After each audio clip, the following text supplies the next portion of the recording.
Hello and welcome back to Desmond's Creek, our 5th edition live play that plays on Wednesday nights. Happens Wednesday. Last time, the party was on their way to supposedly meet with the leadership of the Black Rose, a secret espionage organization that has spanned all of Amaranta over the last 10 years. But on their way there, they were interrupted, fallen upon by a demon war band. The party fought hard and dispatched them, taking some bad injuries in the process, and then met a very strange fire genasi named Ignatius Ashenpire, who claimed to be a magical scholar whose particular field of interest is cursed items, and he had a goodly number on his person, one of which was stolen by Twilight. As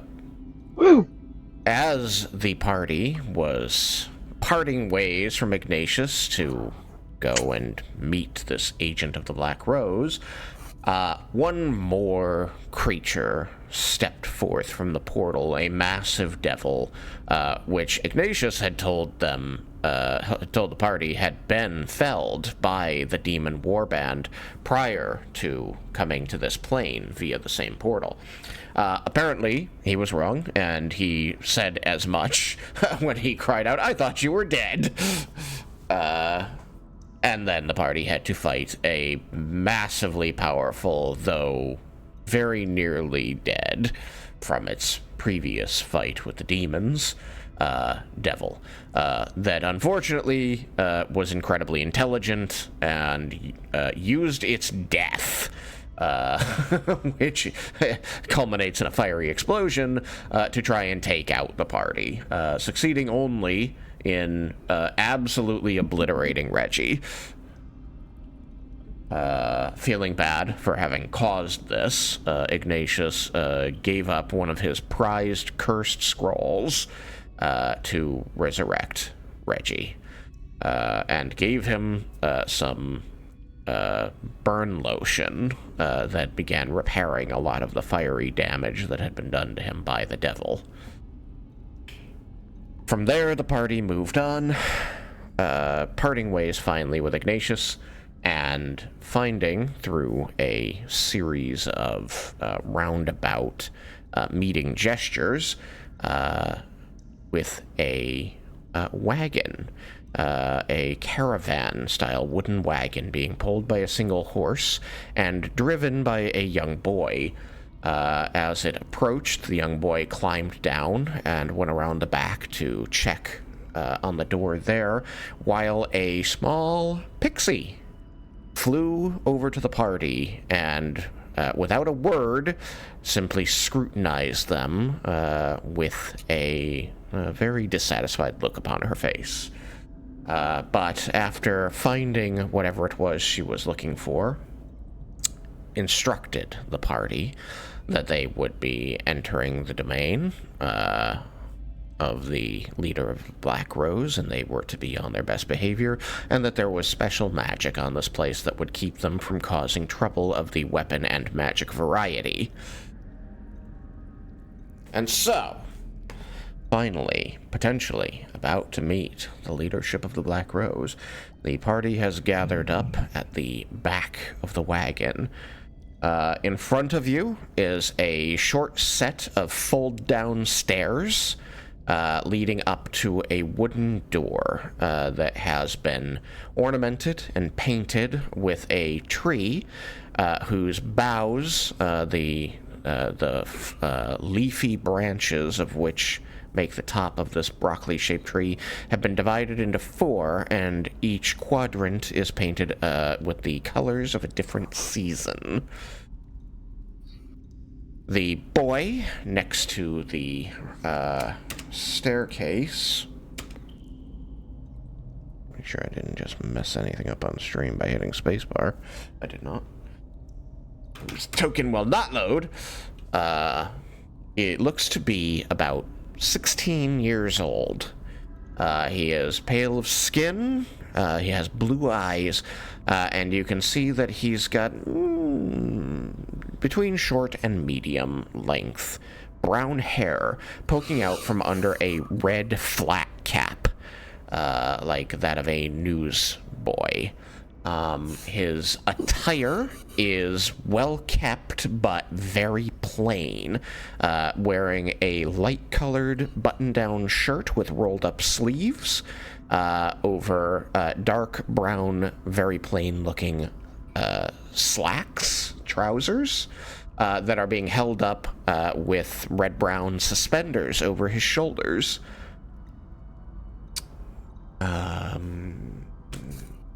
And very plain boots. That's something on the beltish area, but I forgot what. Anyway, and he looks over the group, and you can see this kind of, like, eagerness in his eyes, a bit of excitement, as he says in a voice that is still maturing, "Aren't you the lucky lot? You get to meet the mistress. She doesn't take many clients these days. Exclusive club, if you know what I mean."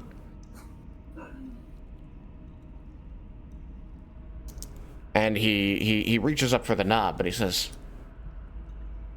"Are all of you getting your fortune done at once?"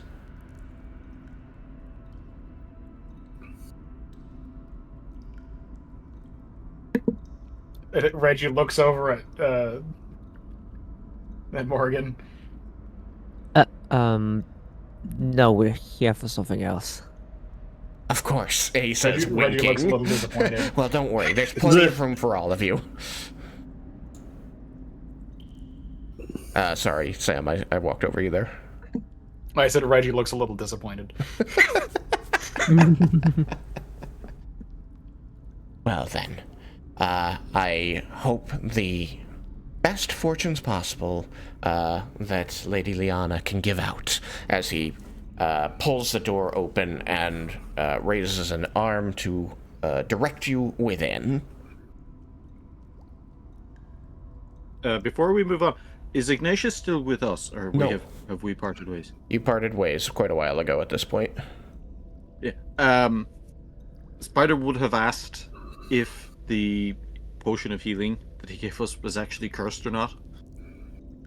Asked whom? Oh, Ignatius? Ignatius. Yeah, he said that they were normal. He seemed a bit, like, glum about it. Like he wished they were. He's like, wait, have you come across a cursed healing potion? Yeah. Yeah. Is this potion cursed? He goes, no. I wish they were. Do let me know if you come upon any, though. I would love to add those to my collection.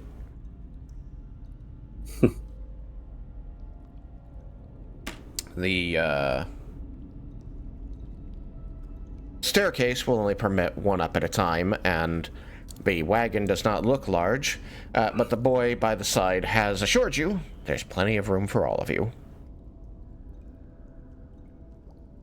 Do you ascend? Yeah. Are you leading the way, Morgan? Yeah, I suppose she would. Very good.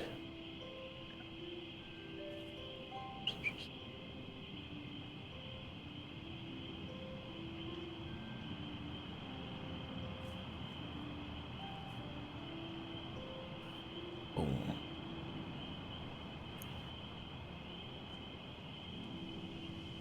Kind of spread you out over here. The right person.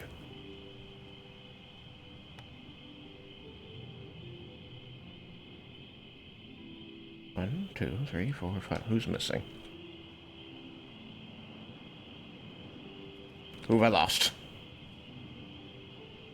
I haven't logged in yet, Oh. so it might be mine. 5, 3, 4, 5, 6. Yeah, I think that's it. I think it's Morgan. I got her now. Why, yay.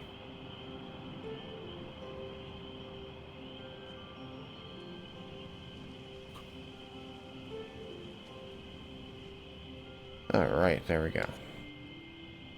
You climb up these stairs, one at a time, and pass through into the interior of the caravan, which you are immediately aware is much larger on the inside than it is on the outside, containing a decently appointed room. I haven't put them in just because Tailspire doesn't handle furniture well anyway, but there are cushioned chairs, a couch, pillows to sit upon, all around a large round table, which has a large crystal ball in the middle of it.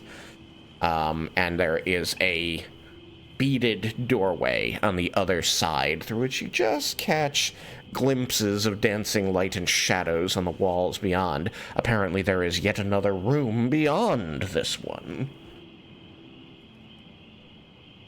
You swear you can hear the sounds of nature around you, the creaking of insects and frogs, despite that it seems like it's just a room with a lot of potted plants in it. I gotta get me one of these. Probably with fewer of the animals around. That probably won't go well in the city. But, you know. You don't see any animals, but you hear them. Yeah, I know. They're always there, lurking.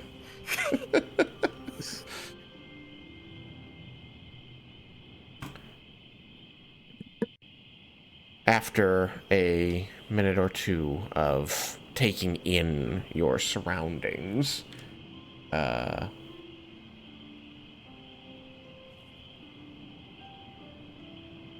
and settling around this table, the beaded doorway is going to push open, and a woman is going to enter the room. Eliza, would you please describe this person? Yeah.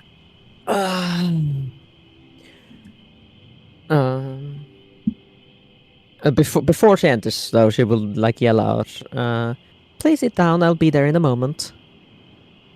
And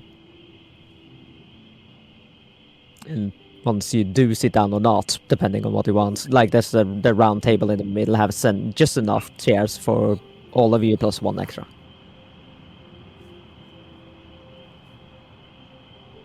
Reggie sits down. Yeah, Morgan will as well. Yep, Desmond sits down. Yeah. Don't see Then- why not. That's it. Okay. Okay, so from the beast will she will appear with like holding a set, like a tea set, in like a plate with a tea on her hand. She's fairly like average height for girls, like about 5'5", 5'4". She has pink hair with a black stripe on one side, and the hair is kind of like is long and it's braided on multiple places.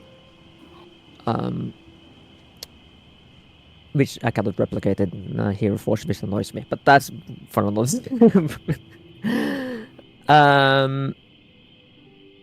She's dressed in like a flowing dress that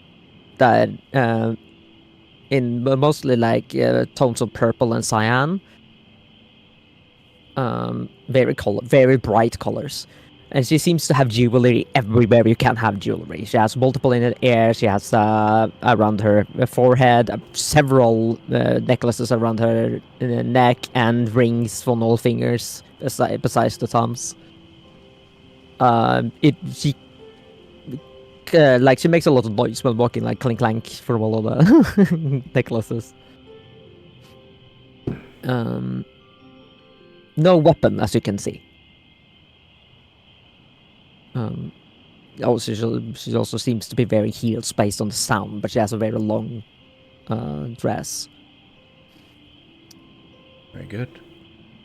Yeah. She's going to enter the room with this tea set, setting it upon the table and smiling around at the group before her eyes fall upon Morrigan. Can you tell me what is Morrigan's reaction to this person being the one who appears? She seems nervous. She will. Let's see. I guess she will. She's She's surprised, not a right? courtesy. She's not a courtesy kind of person. She acts like she's not. So I guess I can do an insight. Yeah, you should do a deception. Okay, yeah. I think her nerves are going straight through. Uh-oh.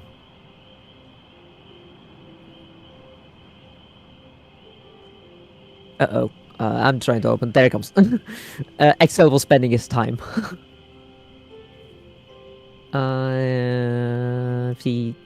Skills. Deception, you said. Yeah. That's 4, so that's 8. 8. All right. Anyone with a passive insight higher than 8, which I believe is everyone, is going to notice that Morrigan is poorly concealing the fact that she was not expecting this person to be the one appearing before you.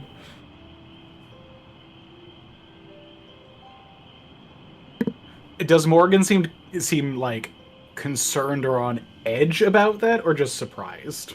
Surprise. Okay. This does not phase Reggie then, or at least visibly. Yeah. She probably looks pretty nervous because it's a far more important person than she expected to be meeting. Yeah. But I was trying to get at, like, does Reggie think that Morgan thinks that this is like a setup or the something? Wrong person. Yeah. Yeah. No, given that it's an 8, I would say that sorry to speak for you, but I would say that it's pretty plain that, like, this isn't someone she distrusts. It's simply not the person she expected.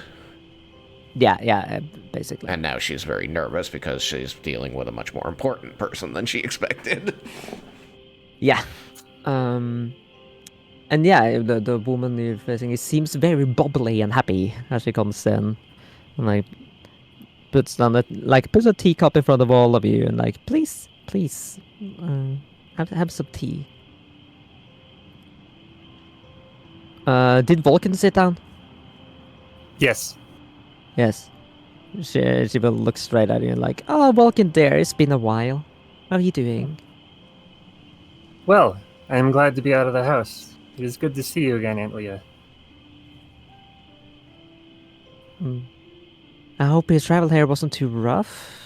She says, and kind of like looks over your clothes, and you cleaned everything, but it still looks like you've been in a fight, right?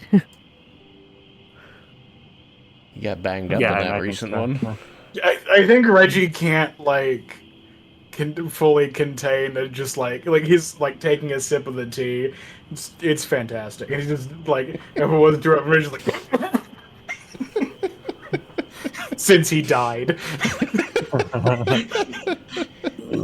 Throat's still a little dry. She points at Reggie. You're gonna need a stronger one. She takes out a potion flask and pours it into your tea. Oh, thank you. It's just Bailey's.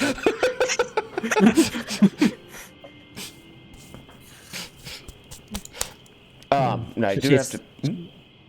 She sits down graciously. I do want to take a quick pause right here, because the way this scene is going to run is that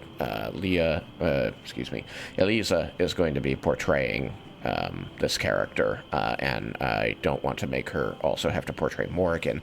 So I think what I need to have ensured that I did not in previously is that Morrigan had gone over with the party the things they need to know, so that you can talk to this character without needing Morrigan to do it. So I just need Eliza as Morrigan to run through what the party is supposed to know so that they can have this conversation properly, because I feel like that's a conversation we didn't have. I tried to run through it a little bit last session, but I'm a little unsure of myself, like what they need to know from Morrigan specifically. Other than, like she said, that you're meeting an important person, you need to be on the best behavior. She will be asking you the most of the questions. Those are the things I said last time. Right, but that means that they need to know what the contents of the note are so that they can convey them. Or not know the contents of the note, but know that that needs to get handed over to her. Yeah, I thought Morgan was just gonna hand it over. Okay. That is how I run through it in my head, is that Morgan was gonna hand it over. She wouldn't trust to say it out loud. She's still very unsure what she can share. Okay. Then, I'm back in. This woman takes a seat after giving you something to help with the dryness of your internal organs, Reggie.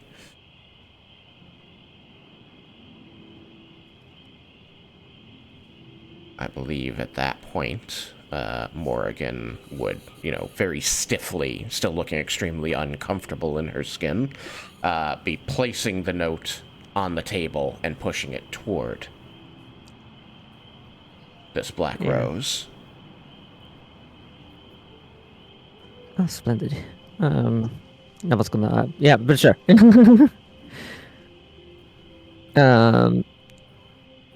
I was gonna have her... but yeah, whatever. I was just gonna have her ask Morgan to have it handed to her.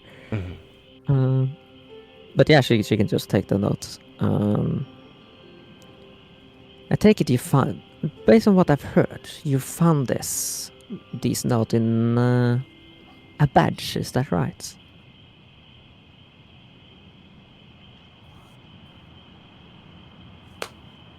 She would be asking any of you, so any of you that could answer. Yeah, it was with a badge that had been located at what we believe to be a bit of a scuffle. Or believed to have been a bit of a scuffle.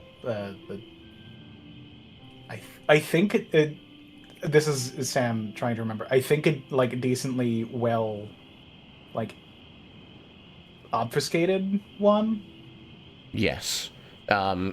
To the untrained eye, this just looked like, at worst, like perhaps a brawl that ended peaceably.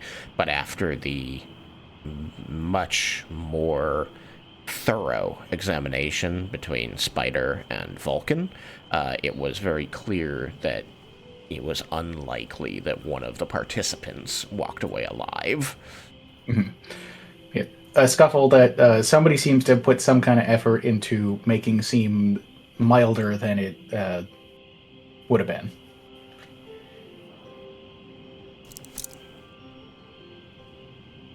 Is that so? She reads the letter and her hair turns like a platinum blonde while she's reading it.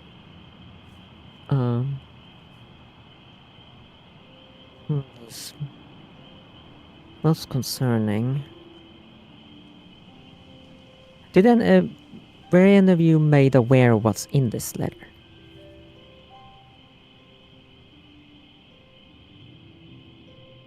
Only that none of us could read it, and it was concerning. Vulcan put in his best effort, but also could not read it, which was concerning to me, personally. I think that's the kind of thing he's good at. It's a very powerful cipher. Yes, it's our own. Only a member of the Rose would be able to decipher this.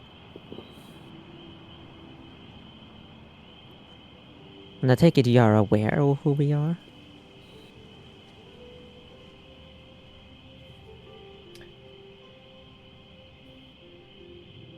I have informed them, the generals. Yeah. We have also seen fit to ask as few questions as necessary, just because it feels kind of everything I need to know, and some things don't need to be known.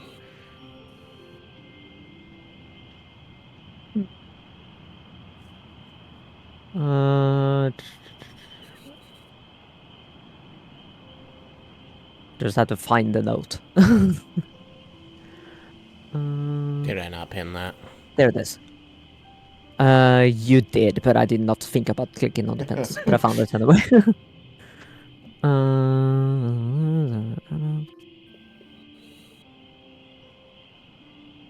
Yes.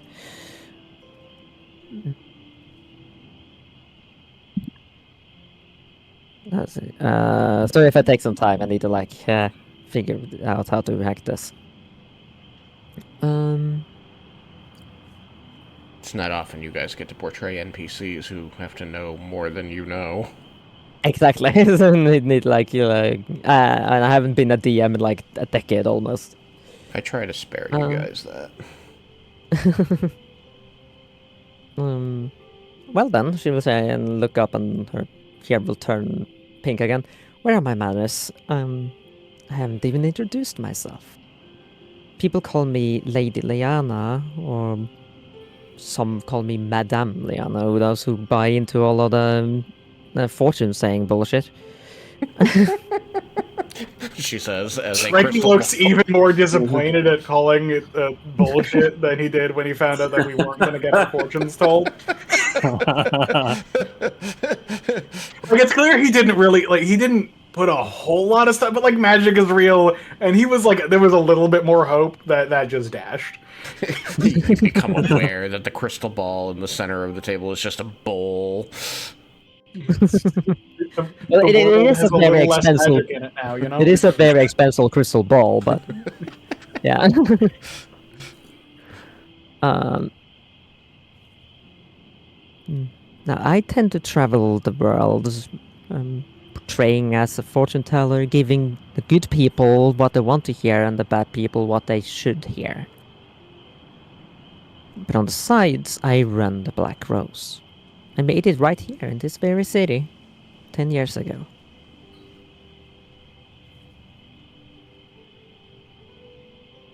Naturally, I know a lot about you already, but why don't you introduce yourself?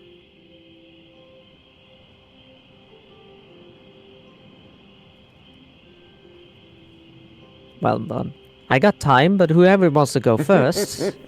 Because Reggie's been doing most of the talking.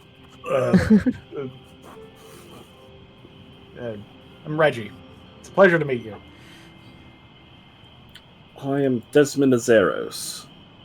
It's a pleasure.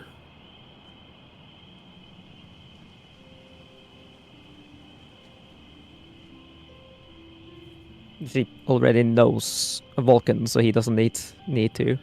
So Derek. That's still one other. I don't have to go next. Just push it on the Thomas.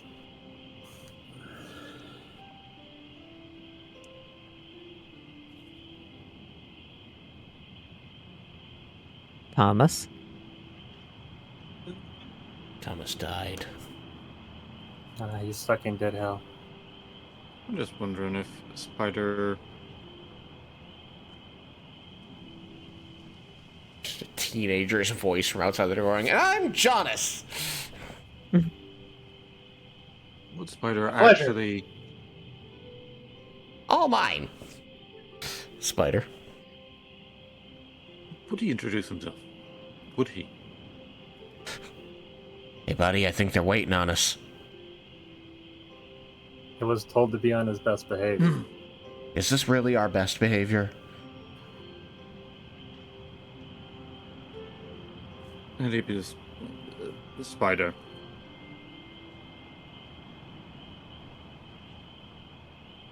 You may call me Twilight. Oh. So you are the Twilight. I heard you were writing a book, is that correct? Yes. I have Well- some first drafts, though. More's coming. Ooh, I love books. I have quite a library at home. I wouldn't mind if I could read it at some point. Would be very interesting. We are in a bit of a hurry, so I don't have a copy on me, but if you inform me of a place a copy could be left or sent, I'm sure one can make its way to you.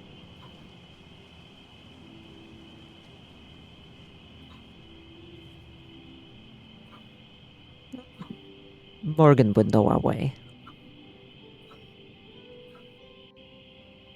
Then I'll make sure she gets one. Yes, and naturally I know you two, Vulcan and Morgan. Though we have yet to met, my dear.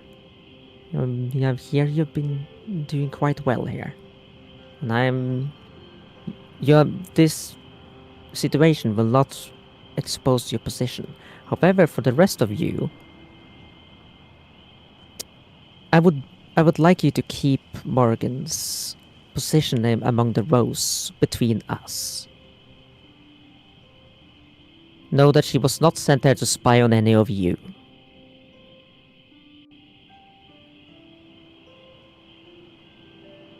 Well, not important enough. Secret's safe with me.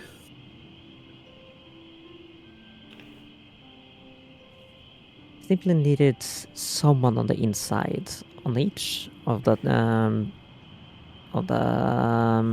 syndicates. Making sure that they aren't up to anything unpleasant. But this Tiger Side, the boss of yours, he seems interesting. I have no reasons to believe that she's up to anything bad, but never hurt to have an extra eye. Now then, this note. This note tells me that the Black Rose who was supposed to hand this over to our contacts and then further to me did not make it. Hopefully the person with the note is talking about is still there. It says that there has been a captive or most important that is from the city of Onyx, which belongs here in Volinar.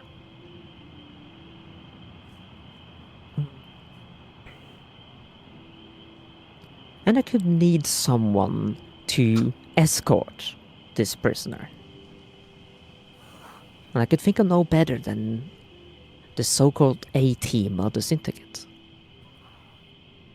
Wouldn't you agree?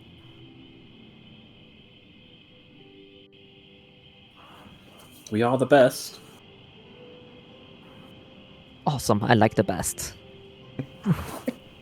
We need to go to the city of Onyx, acquire a prisoner, and then bring him back here. That's how I understood it, Tristan, or is it the other way around? No.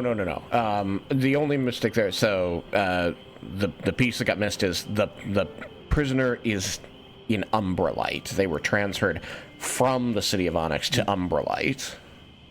Right. Okay, gotcha. Yes, no, the prisoner will be in Umbralite. So you will need to meet up with them there.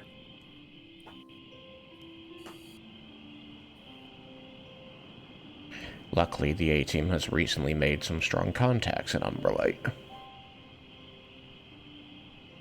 I'm trying. The player, am trying to remember the kobold's name who wanted the mushrooms. Chump. Francis Chump. How can you forget him? Chump's gotta be pleased. Rolling in mushrooms. Oh, Francis Chump? Oh, I love that guy. He's quite funny. He's a character, you know? He does good, solid work. Can't go wrong with him. Now, if we could do one more thing for me. I am a bit concerned about my missing member. Now I just said she or they. I can say they because I actually don't know. Elise have no idea who this person is. It's true. She hasn't told me. I can't. So, let's say they. Is still missing. I have not heard any report. if you could keep a lookout of any signs of their whereabouts. May I inquire as to the priorities of those two tasks, given that there had been that scuffle where someone very likely died? I would imagine, and as Reggie says this part, he looks to Spider. He's like, I imagine that it is going to become more and more difficult to follow any kind of lead after that, the more time passes. But the prisoner escort also seems kind of time sensitive. Yes, the prisoner escort is of most importance. I already have some roses looking around in the crime scene. So just keep on lookout while doing this mission. Or prior. But bringing this prisoner to Volinar, because they're supposed to go to Volinar, right? From Emberlight. They want the person who they have to go from Umbralite to Volinar, yes. Yes. Specifically, there is one line in there that is important, Yes. which is that you are not. And I'm getting to it. Okay, cool. Yes.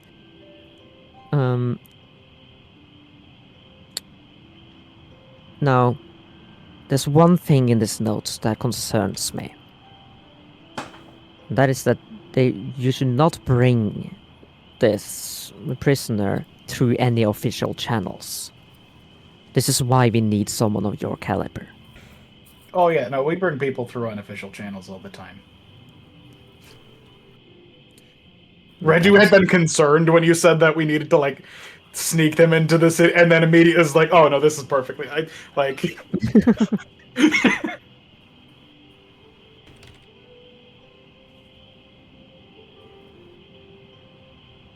She seems to be contemplating a little, looking at the letter, and then she will wrap it up and put it. Where would she put it? I guess under the table. She would probably have some latches or some drawers there.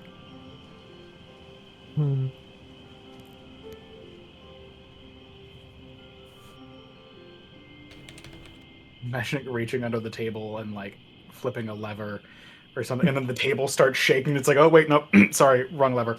Yeah, this entire thing is like that caravan in the old Disney thing with Donald, Mickey, and Goofy that can change its rooms. The flicks of levers. Don't know if any of you have seen that one.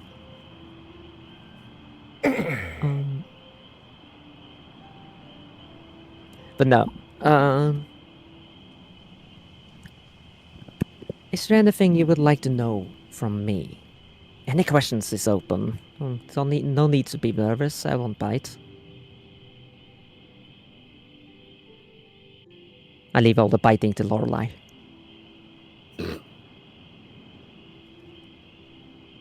Lorelei? Oh, there's my sprite. You didn't meet her on the outside.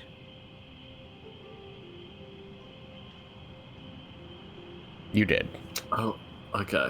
I thought it was something different. I wasn't paying enough attention. That was last session. As she came out and inspected the whole party until she got to Morrigan and said, "Okay." Yeah, she just didn't introduce herself because that's not in her character. No. Ah, yes. The sprite for earlier. Yes, she was quite charming. Are you sure you met the right sprites? I mean, she didn't say anything mean to me that I know of. She just looked angry and unapproachable. She must be in a good mood. I love her, darling, but she can be a bit rough at the edges. I mean, I have heard that's a common trait of those who bite. A couple questions.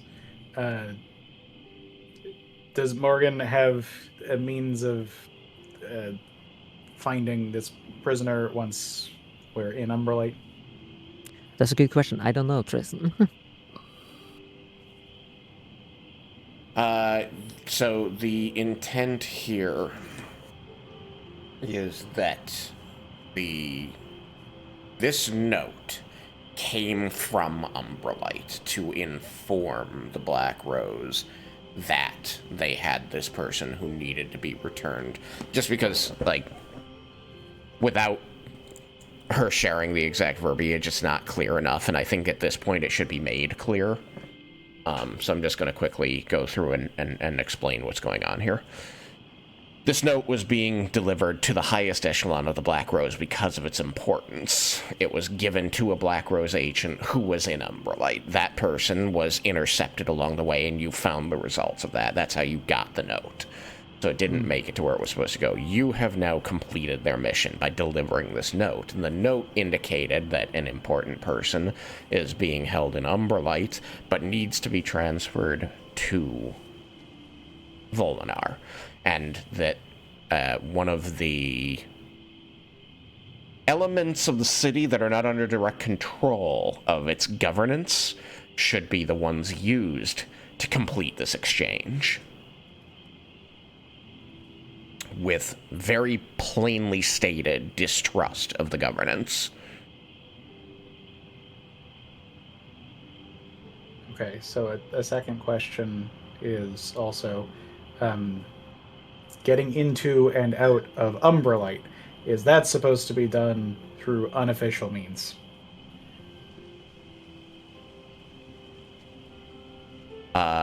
I would say the best answer, because it's not explicit, all I can really do is kind of direct you to what your characters know, which is... Hold on. Something is happening on my computer I do not want happening. I don't know why, but some tab on my browser that was not even an active window. I'm on Discord right now. Started making noise. Sorry. All I can really do here is direct you to the fact that you have previously made contact with agents from Umbralite, and them being your strongest connection there would probably be the safe first place to go. They didn't say anything about avoiding the governance of Umbralite. Umbralite has the prisoner. They're aware of this. Like, this is an official document from Umbralite. But it said in this note to avoid the governance of Volinar. Okay.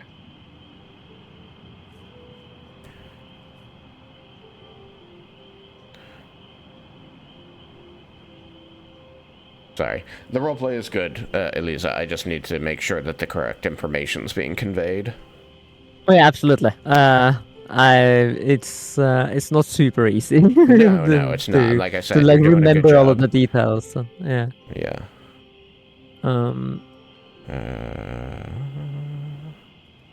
Yes, here's the note. Jump to there. So, the contents of the note are as follows, just so that you have exactly as much information as Liannah does. It said, Drow have recovered a captive from the city of Onyx. Belongs to Volinar. Intend to return them post-haste. Must arrange with gang to receive prisoner. Subject warns against going through, quote, official channels. Remind me, the other... It was another prisoner from Umbralite that we brought in, or we brought to them? You brought a prisoner to Umbralite. That's how you made the connection Okay, cool. to the agents there. I just wanted to make sure of that, because otherwise Reggie would be like, I just want to make sure that this is not the person we were talking about, because if so, it's already done. We already gave that. No, that's going the opposite direction, and this was somebody that the Syndicate had picked up in Ebengard because they'd been causing problems for Umbralite and then escaped to Ebengard. Yeah. We also would not want to deal with that person ever again. No, but like if we already did the thing, then it's like, I mean, I have wonderful news for you. We just got to go to Umbralite and ask for that guy back. I'm sure they'll be glad to give him to us.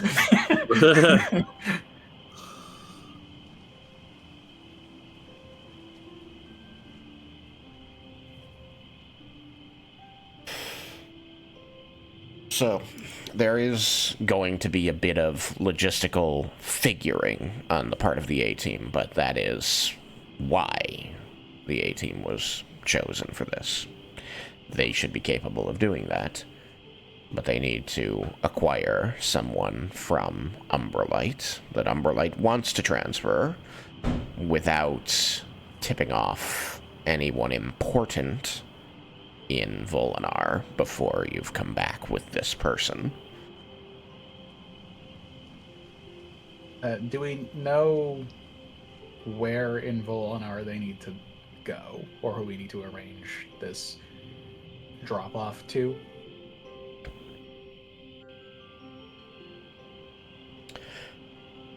I mean, if nothing Okay. else, back to the Black Rose. Yeah. Sorry. Yeah, no, that's perfectly fine.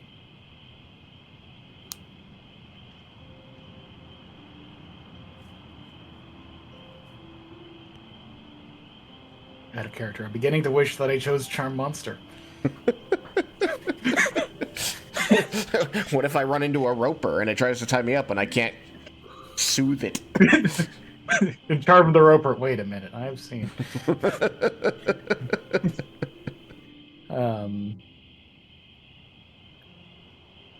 You made a new friend, and they have a very particular skill.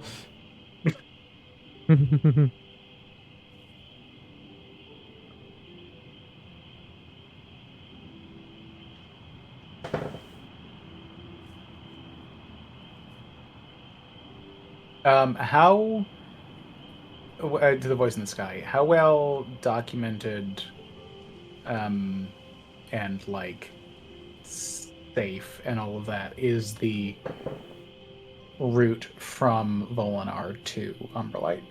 It's something that's been used a lot more frequently these days, so there is a known one. Nothing's really safe in the Underdark. That's just kind of the nature of the place. It could potentially be just due to its frequent use, at least better than most of the in-between, but there's always risk involved. The other thing is that you were helping to establish this connection between the Syndicate and Umberlight, so there's going to be more exchanges via that. The exchanges between Volinar and Umberlight were more necessities. So it's not like they were regularly getting shipments of goods or anything like that. It's, more like the occasional, hey, we're still friends. Here's some stuff to maintain our positive relationship. Here's people from Umberlight who would like to live on the surface. And the opportunity for those who decided for some reason they want to try out the Underdark, they can come back with us.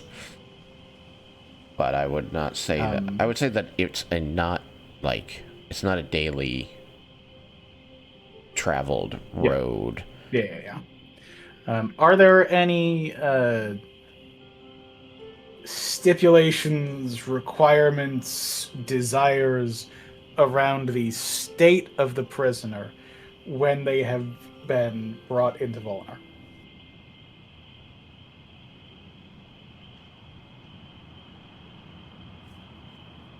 Can I just come up with an answer to that, or do you? I believe that your judgment will be correct. They need to be alive.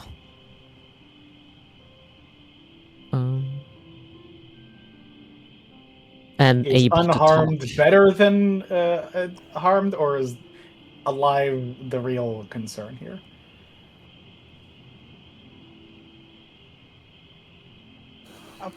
Other question: do they need to still be alive, or be able to be alive again upon delivery? I prefer if you didn't kill them at all. I remind you, you've already lost one agent over this, so somebody out there does not want this exchange to happen.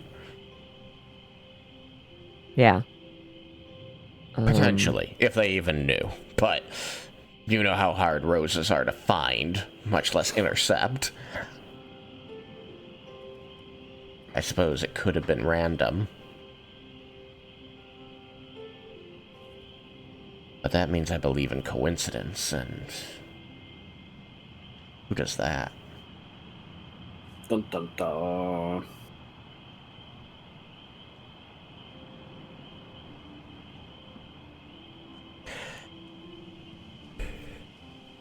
Yeah, alive would be preferable. Do they need to be able to talk, or do they just need to be alive? Be able to talk. Okay. I think I have a good enough picture of that. Or I guess other levels of maimed, like if they lost a limb. The Underdark is a dangerous place. I'm trying to figure out how much we need to be ensuring their safety or ensuring their delivery.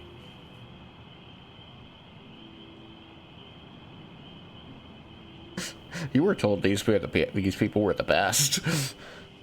Yeah. We are the best. That's why we're The asking an- these questions. The answer can be whatever you want it to be. I just need to know the answer. If you want them to come to you unharmed, then that's what's going to happen. But- Rookies would not know how to ask these questions or to ask these questions. I'm sorry, it just came off to me like, all right, how much damage is the point at which I get in trouble? I mean, that's kind of what he's getting, but also like you know, the other guy that we dealt with was a pain in the ass, and we couldn't do anything to him other than use magic to shut him up. Are we allowed to do things to this guy If we need him to shut up. And the answer can be no. But there is an answer. What do you think, Liannah? I think you should keep them alive and well and not rough them up. Okay. Do we have an idea right now about how against this transport this prisoner is going to be? The answer can be no. I don't think they would like to return to or go to Volinar. Okay, so we need to make sure we bring plenty of rope. Like more than I was already expecting. That's fine. We got space for that.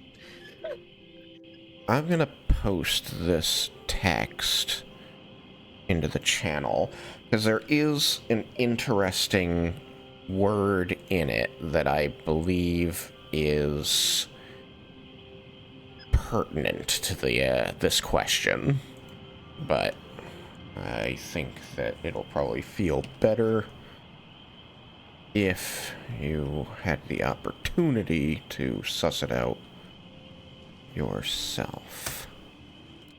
I'll read it once more for the benefit of stream, which is the note which the rose was supposed to deliver to the leadership said, Drow have recovered captive from the city of Onyx. Stop.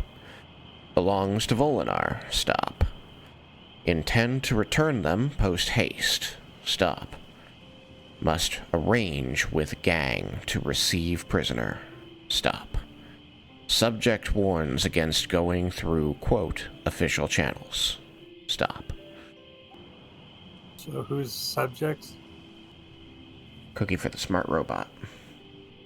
That is the question to ask. I don't have the answer to that. Tristan, do you have the answer to that? Well, it's up to I interpretation. don't remember if you wrote to me exactly who it is. Didn't see it. This is what the note says. This is what you have to work with. Remember that this is also this was what's delivered to Leah, so it's also up to her to interpret. Yeah. True.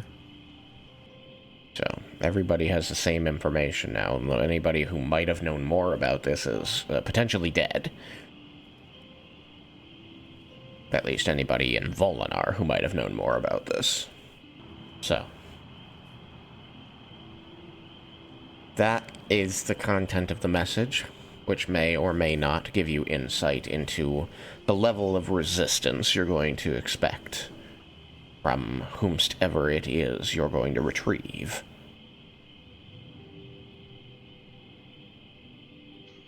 I certainly hope the subject isn't the prisoner. It would be weird to go off of the prisoner's request for their transport. I mean, that depends on if there's supposed to be a prisoner at the end of everything.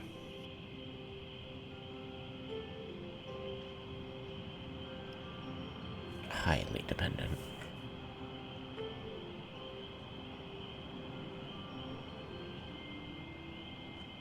I know if I was a prisoner in one city and I was due to go to another and I wanted to disappear, then going there anyway through unofficial means, and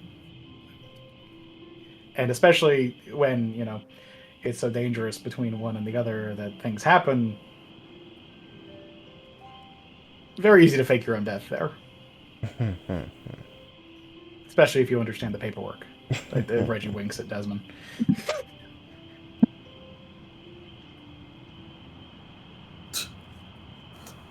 Desmond winks right back. And Liannah just smiles at you. Not that I've ever facilitated faking anyone's death. I don't know, it's in the book. Reggie says this to the party, not to Leah, and it's the most bald-faced lie.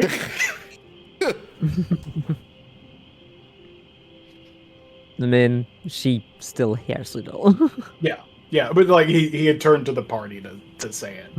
He was not. This is not information that he was trying to hide from Leah or anyone. I was just say, like, if I were trying to do this, then this is what I'd do. Not that I've done that. Wink. Specifically saying wink, not actually winking.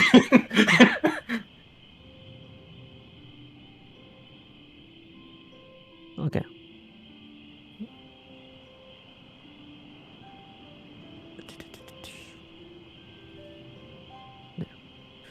Is there a time frame for this specifically? Are we needing to rush there and back? Are we needing to make reasonable haste? Are we Reasonable haste. okay? Make it as quickly as you can, but don't take too much risks. There are people out there seeking to stop this from happening.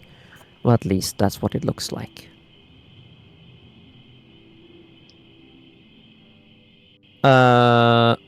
I know I'm not supposed to act as both, but right now it feels natural that Morgan would ask a question. Okay. If that's okay.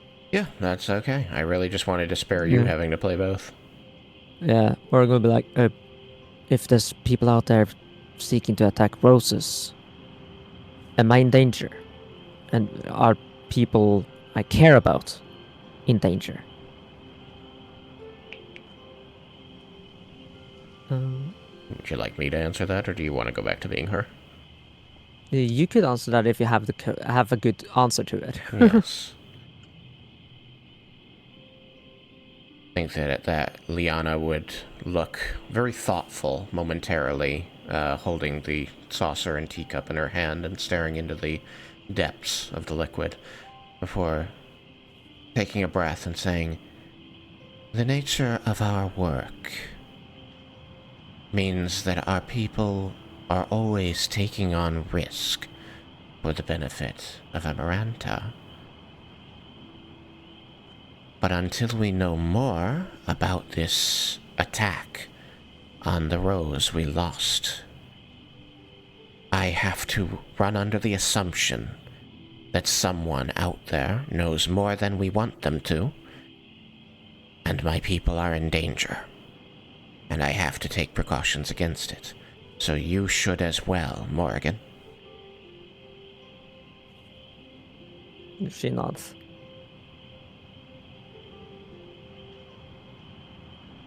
I know there's someone you care about deeply in the tunnels.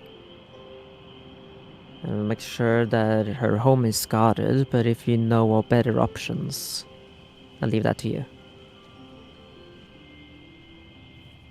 The Rose protects its own. Yeah, no, that was in Leah's. Yeah.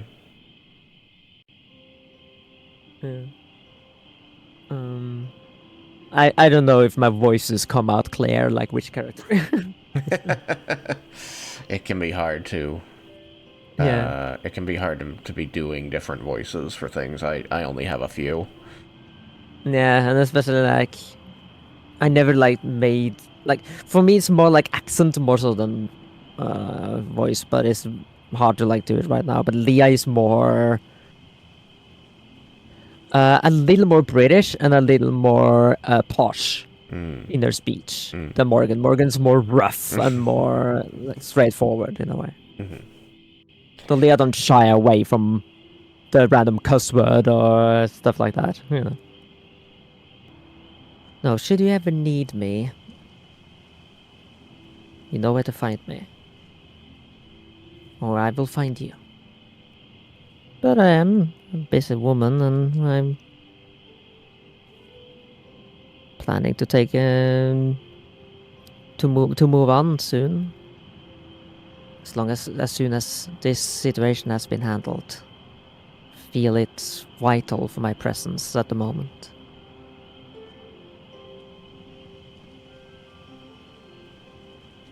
Well, Oh, I think we're going to be able to make sure that you get on your way as soon as possible.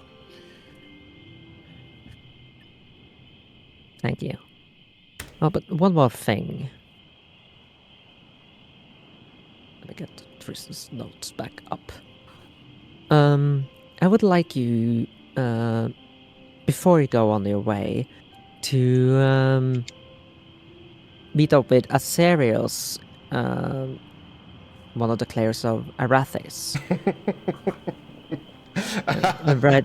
I was unclear to you. That's my fault because I called him Azaros. That's Desmin. Oh. Yeah, that confused me. Yep. Fine, I it's realized that. Theros. Okay, never mind. Rewrite. Desmond. Yes. I take it you know how to write up a non-disclosure agreement? Oh, I've done plenty of those. Oh my God, it's so long. You just need to say "don't talk." That's it. Yes, what would you like in the non-disclosure agreement? Oh, here we go.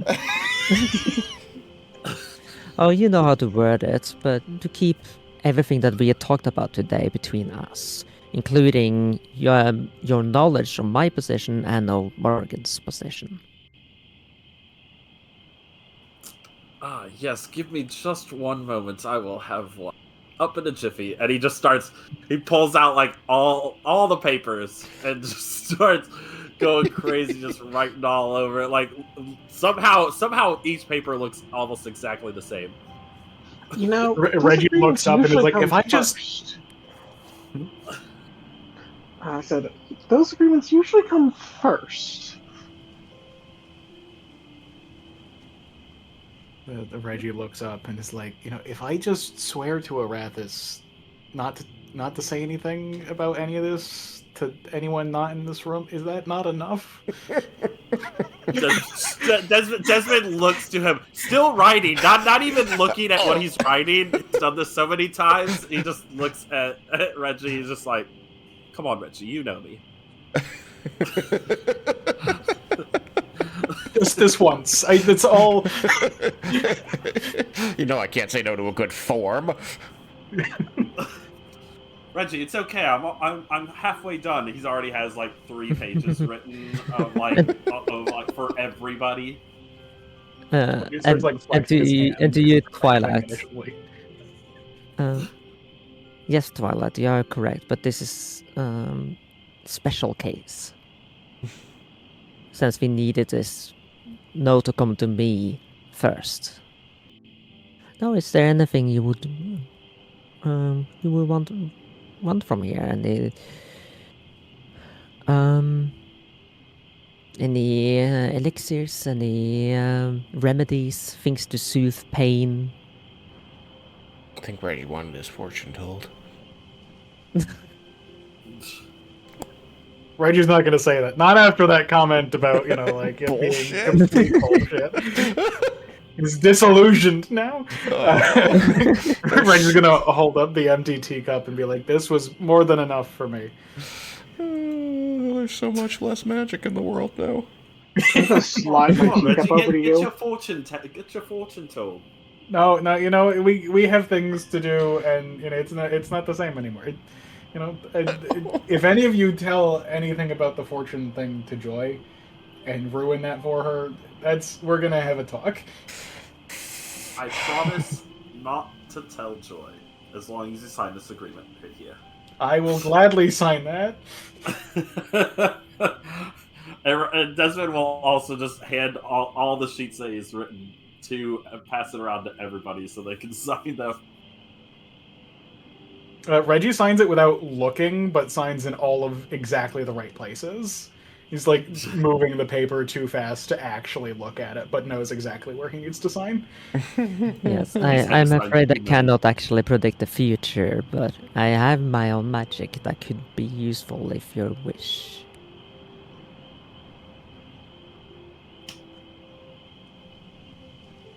I just thought the fortune thing would have been neat, but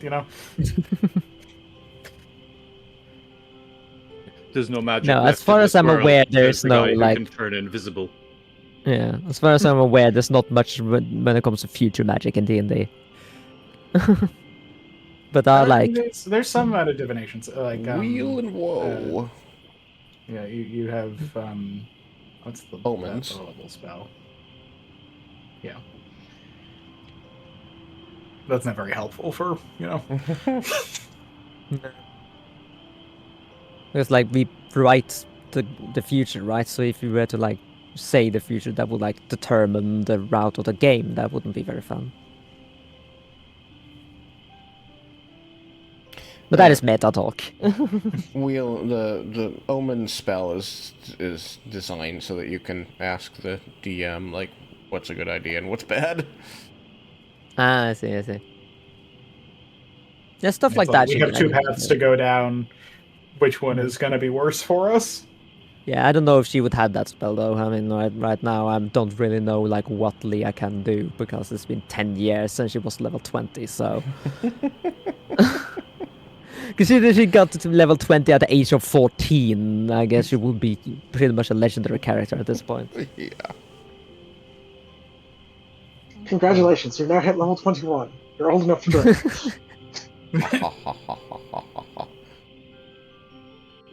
Yeah, I hopefully we won't actually need her to ever cast any spells or go into magic, go into combat. So it's not something we need to worry about. And if you do, I'll leave it to Tristan. Out of character. I'm just saying, instantaneous travel from one city to another that can bring people with you. It's great for illicitly bringing in prisoners. Yes. But given that this mission has been deemed not fit to be shared with the governance of the city, that also precludes the Mages Guild. Yeah, Because Nalia is too close to Claire. Yes, and Nalia, there's no way she wouldn't find out if anyone teleported into Volinar. Mm-hmm. She's far too At that good point, for that's that. absolutely something that is just a ping. A group of adventurers from the underground shows up on her doorstep being like, hey, can we... He's like, this is not where we were intending to go. And she's like, no, it wasn't. Yeah, exactly. Yeah, and obviously Leah would know this. She would not take any risks like that. Just make the only viable teleportation destination in the city prison cells. Yeah, I was going to say, I don't think that Nalia's teleportation circle destroys people who are uninvited upon it, but it makes sure they can't leave until she's had a chance to learn some things about them. Yeah. You just end up in a dark room with one lamp facing at you and Nalia sitting on the other side. Wrong teleportation circle, bro.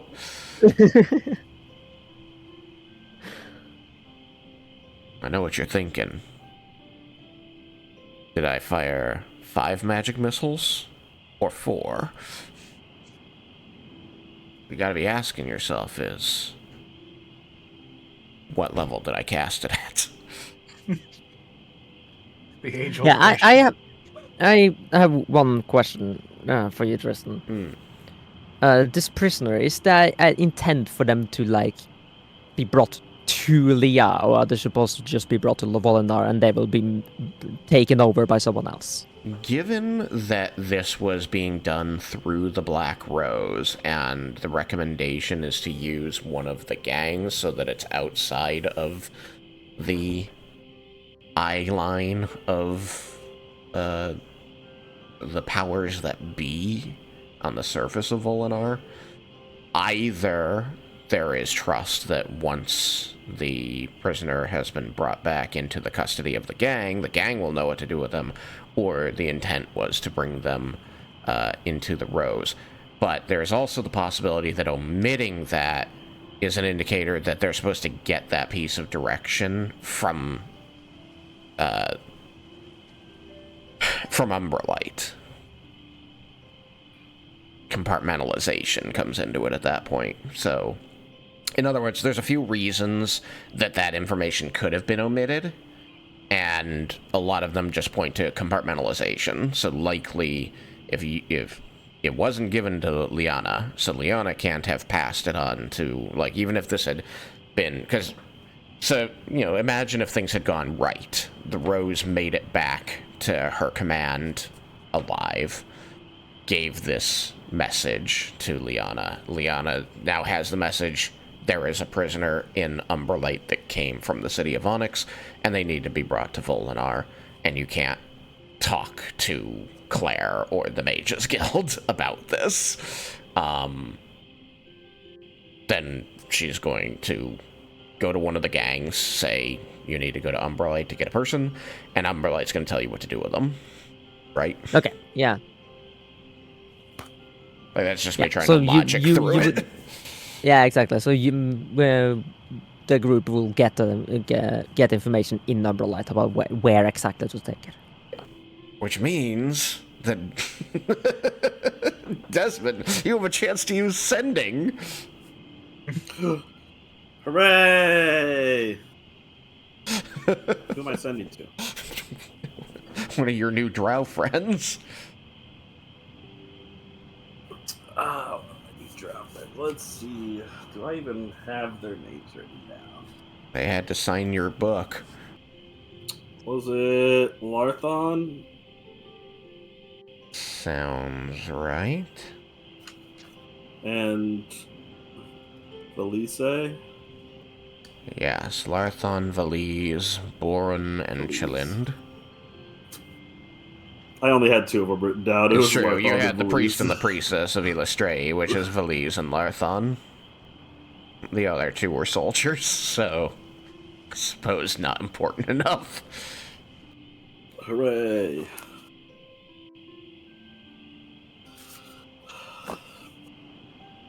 It's a good thing I think I still have some level 3s. So, you write up this non-disclosure agreement very quickly on the table here. Quill scratching away while everybody continues to talk around you, and Reggie upsets you by saying he doesn't want to sign a whole document about this.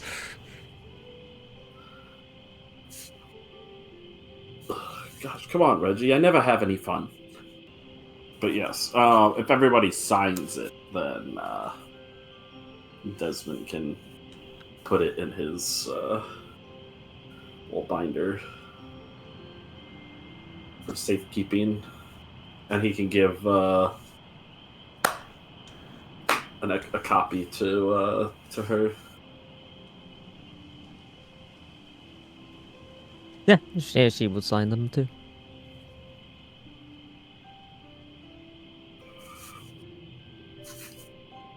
Thank you there. For formalities. Oh, believe me, if anybody breaks it, I will personally have to deal with them.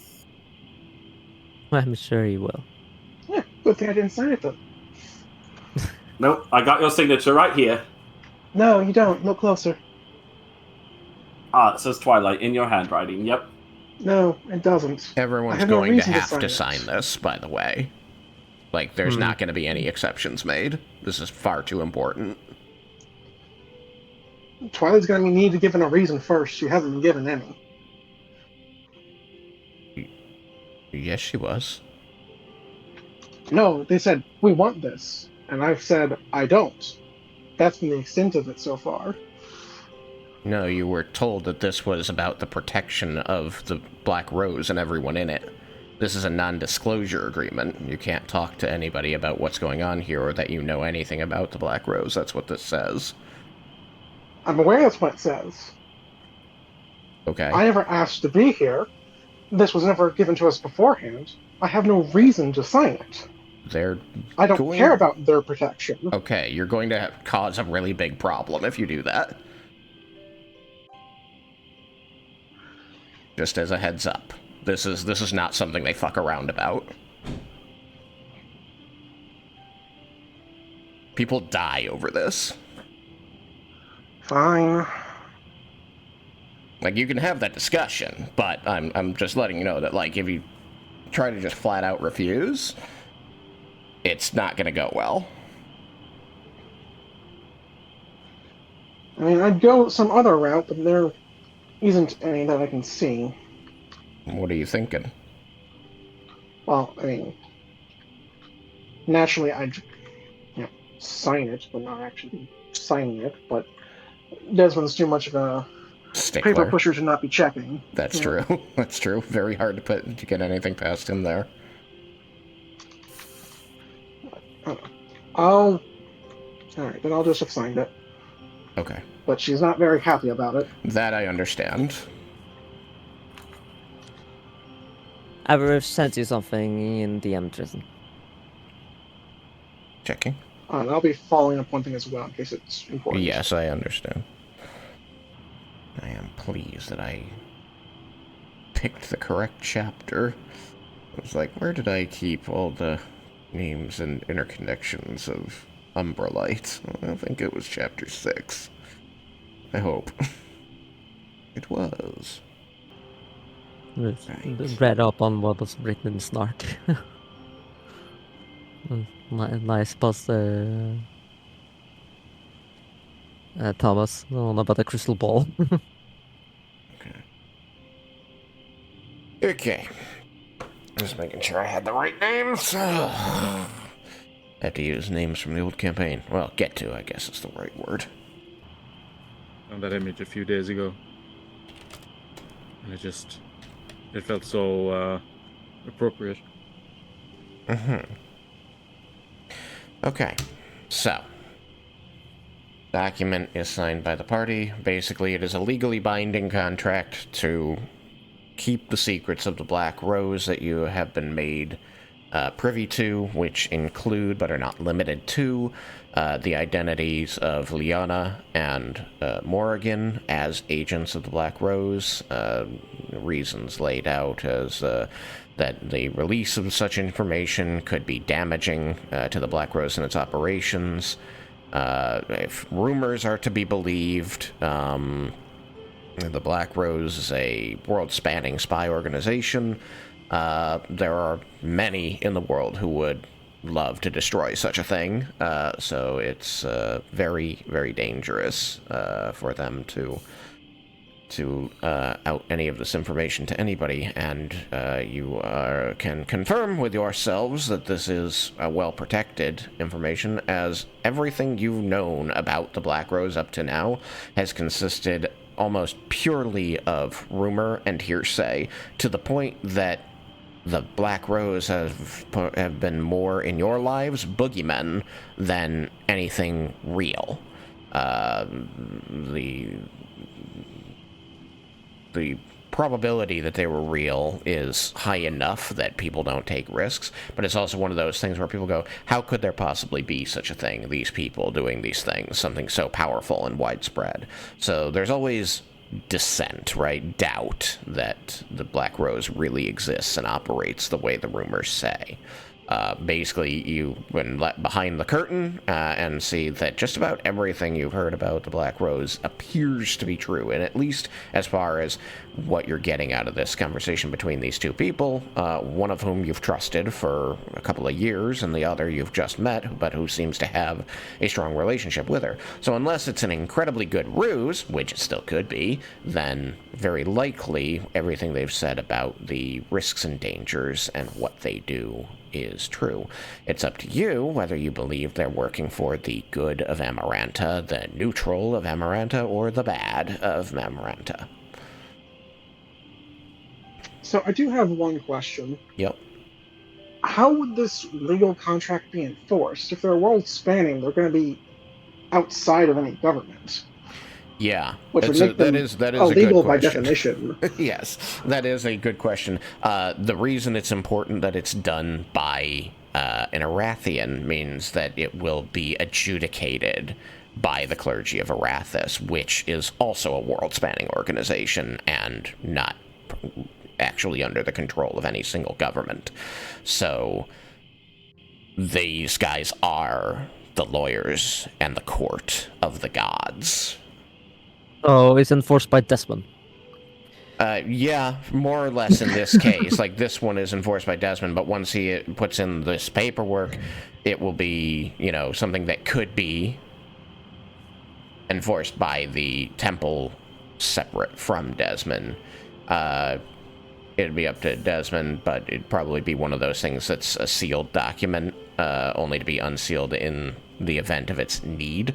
That way the exact contents of it are not disseminated until such time as they would be needed. Gods. Yep, just checking. Gods and their followers would be the ones enforcing it. So if not Desmond, then some other follower of Arathis. But for now, you can trust Desmond would be the enforcer of it. If it continues going up the line, would it eventually read Arathis himself? Would it be Arathis herself? Potentially. The thing is that gods tend not to act directly into the world, so she would just find more and more powerful clerics to throw at the problem. Yeah, sounds about right. And then, direct them here, or wherever the issue is. But this was a step that Liannah felt should be taken to try and hold some control on the reins here. She's operated 10 years without having to really do this too often, to bring in more than a couple people at a time who aren't aware of the rose, and then also not make them roses, so that you're not being made roses and therefore not bound by the laws of the rose. She had to find some other way. Luckily, you had a cleric of Arathis with you, and she does seem to trust Arathis. So, that is the answer I have. I hope that is satisfactory. On the upshot, it means that you just have to not piss off more, Desmond. At least for now. Well then, if there's nothing more you would wish to know, I think we're done here. It was a pleasure meeting you. Likewise. She will... Let's see. What will be the best custom? Would she get up first? Would she let you get up first? I think she would let you get up first. Any parting words for Vulcan? Oh, yes, but once he's up.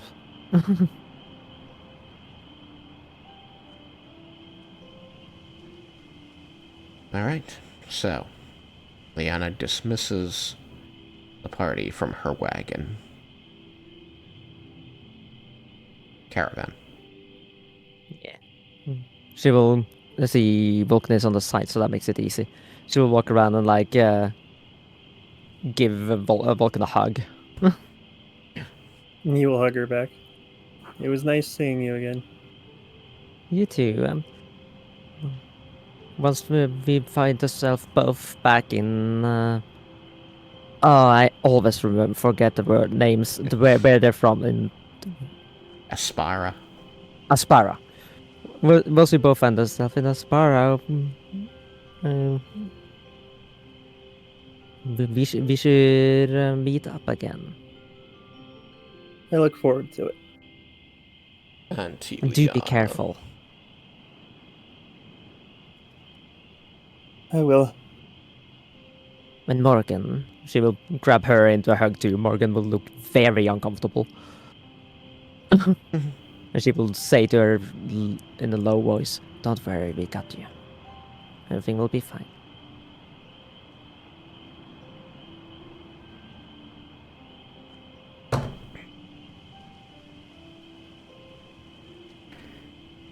Now then, she will do a light curtsy. It was nice meeting you all, and I wish you good luck on your endeavors. But he gives the like half salute thing that he gives to superiors. I'm looking forward to our business concluding happily for everyone.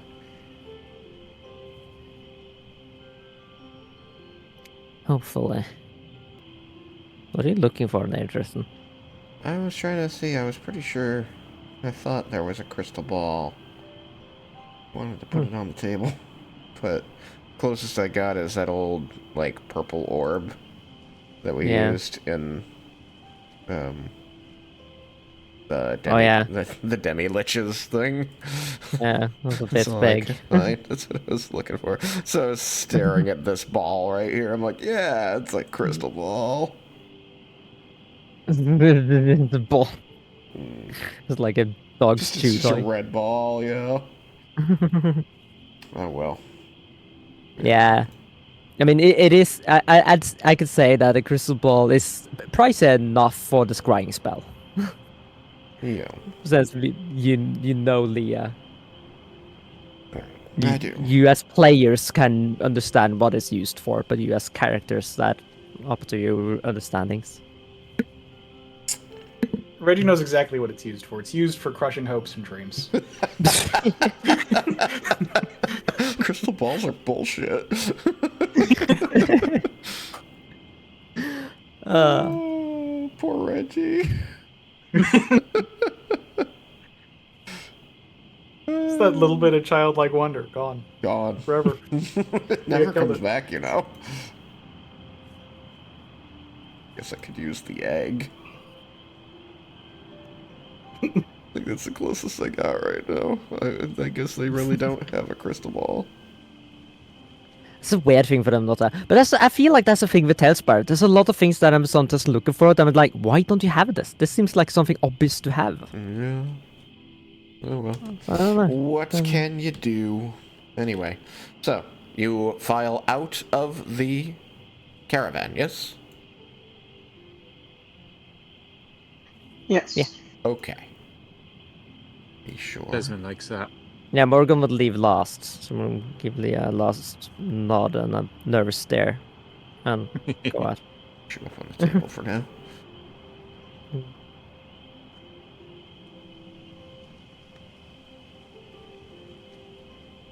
There we go. Liannah's going to smile politely and wave. And as you turn back to close the door behind you, you see that she is disappearing back through the bead curtain. And as you file off of the caravan, becoming once again aware of the smallness of the outside of it versus the grandiose, the large size of the interior, and the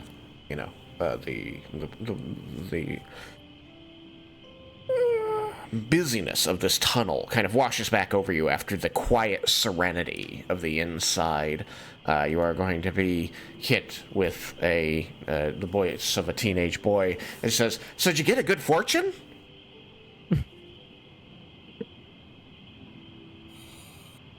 I think Reggie looks so sad, and he says, "Yeah, buddy, we did." Yeah, Because he doesn't want to ruin it for the kid, but he's just. I'm gonna roll deception to see how much he can keep it in. I think the entire party knows that, like, this just kills him. That's a 14 on die, which puts him at a 25 deception. Oh, yikes. Yeah, I Not think let that goes he through. seems a little bit puzzled by the juxtaposition of the dour tone and the news of getting a good fortune. But eventually he smiles and like reaches up to reach over, down. You're halfling. Yeah, he's absolutely taller than Reggie. He's in a gutter. He reaches down to pat Reggie's shoulder. I'm just gonna say, "It's okay, guy. Sometimes I get bad fortunes too, but you know what I do? I make my own fortune. Every day's a new day." I think that's a wonderful philosophy. You're going to notice at this point that while his apparel is very well kept, it's made to look very plain, but it's clearly of higher quality than what one might expect of somebody who's just driving a wagon. You are going to notice that there is one detail that stands out rather surprisingly starkly against the plain drab color of it. Besides his red cap, red appears in one other place, as there is red thread stitched in a horizontal line that encircles his left leg just above the knee. Okay, so he's wearing pants. He's wearing pants. Okay. I'd called them slacks or trousers earlier, but yes, he's wearing pants. Yes, yeah, trousers. Would be like the British word. Well, some cultures say that pants is your undergarment, so I have to be careful with that one. Yes. Yeah. It is a strange detail of his clothing, and its meaning is unclear. But it almost looks like sutures. There's a lot. Is there a lot of people the coming for their Griffin kid? fortunes? Hold on, what did Vulcan say? Is this the Griffin kid? Yeah.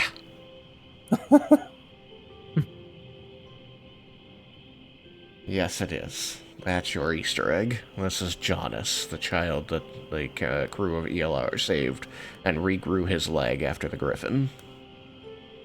I forgot that kid's name. I was confused because Although, to be fair, forgot I the don't think difference Larry between cared. vertical and horizontal. Well, one's for the horizon. Yeah, no, I know that it was just like a brain fart, where I was like, how does... In my head, it was vertical. I was like, how does that go around his leg? It goes around his entire body. He was cloven in twain. And then it was like, oh no, wait, no. Yeah, horizontal is sideways. So, you have potential direction here. You have a goal, anyway. You have a stated mission, which is to get to Umberlight and obtain this prisoner. The opposite of what you did last time, because that time the Umberlight came to you, and you were getting rid of a prisoner. Hopefully, it's not the same person. Hopefully it's not the same person. There are no guarantees here, though. It's you fuckers again. Oh. Could you just shut up? Are we capable of casting regeneration? Because if we are, I'm cutting his tongue out. It's like, I guess alive was a suggestion. No, alive was preferable, and Reggie specifically asked if we needed to be able to talk. Oh, it's you fuckers did you again. I can't see believe you us? left me with these slur, racial horseshit, bullshit. Please make him stop talking slur. Did you ask that because you thought it could be the same person? I mean, it would be funny if it was, but it was specifically for like somebody in the same situation of being loud when they shouldn't be loud when we're going Right, through yeah, the yeah. Underdark.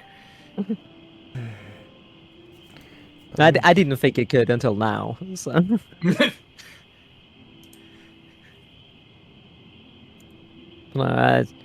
Just to make it clear, Tristan has not given me any information at all about who this person is, so I don't know.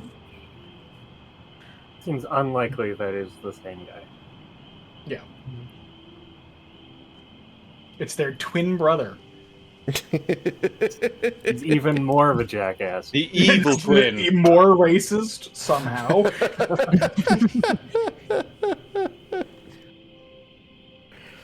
Yes, you'll remember that the prisoner you were transferring was one of the rabble-rousers who was trying to spark rallies against the integration of the Drow into Volinar society.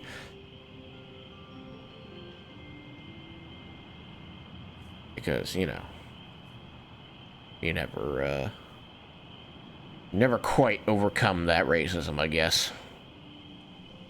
But also 10 years isn't that long. Yeah. When you get older, you realize that. 10 years ago was 2015. That is insane to me. Yeah.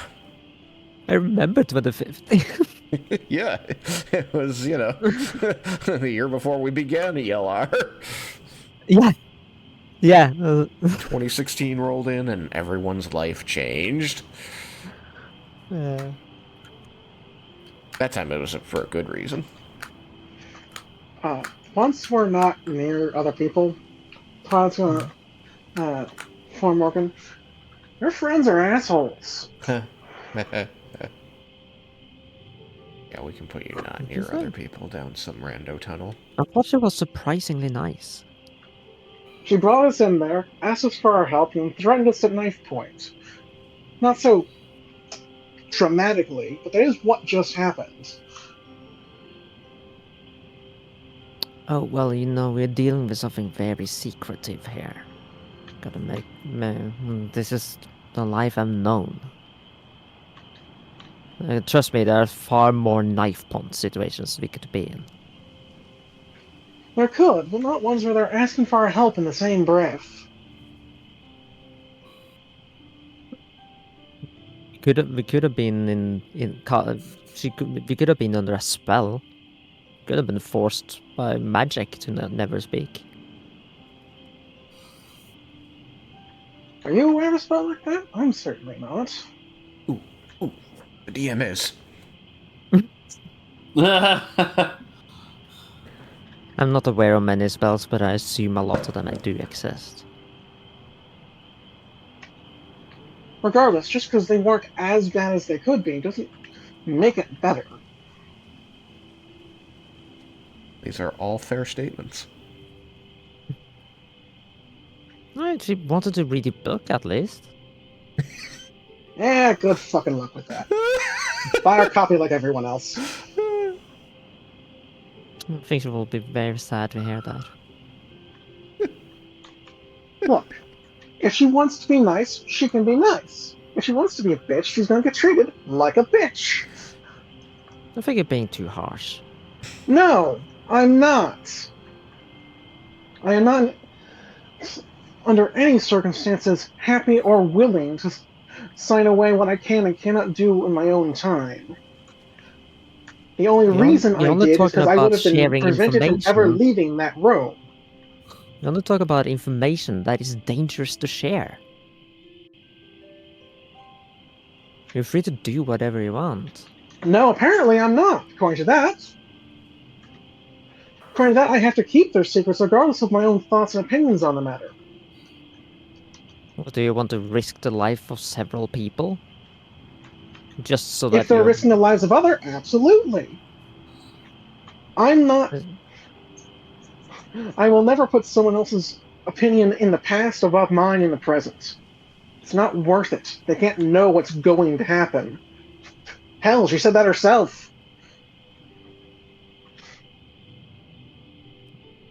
Better safe than sorry. Exactly. Safe, as in not being restricted.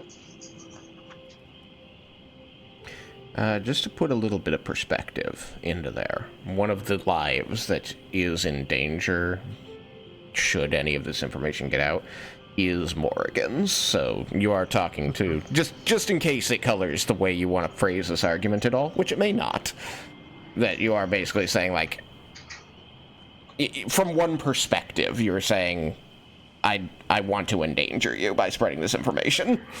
I'm not saying I want to spread it, but trying to have I'm trying to think of a in-world phrasing, but a sword of Damocles hanging over my head. Yeah, regardless of if I want to keep. I'm not condemning anything that you're yes, arguing. Yes, I know. I'm trying to get to that. Okay. I'm not inclined to go sharing their secrets or yours. I don't want you in danger. But telling me I'm going to die if I don't is unacceptable. Who said they would die? The document is pretty... If I didn't sign that, would I have been able to leave that room at any point? The answer is no.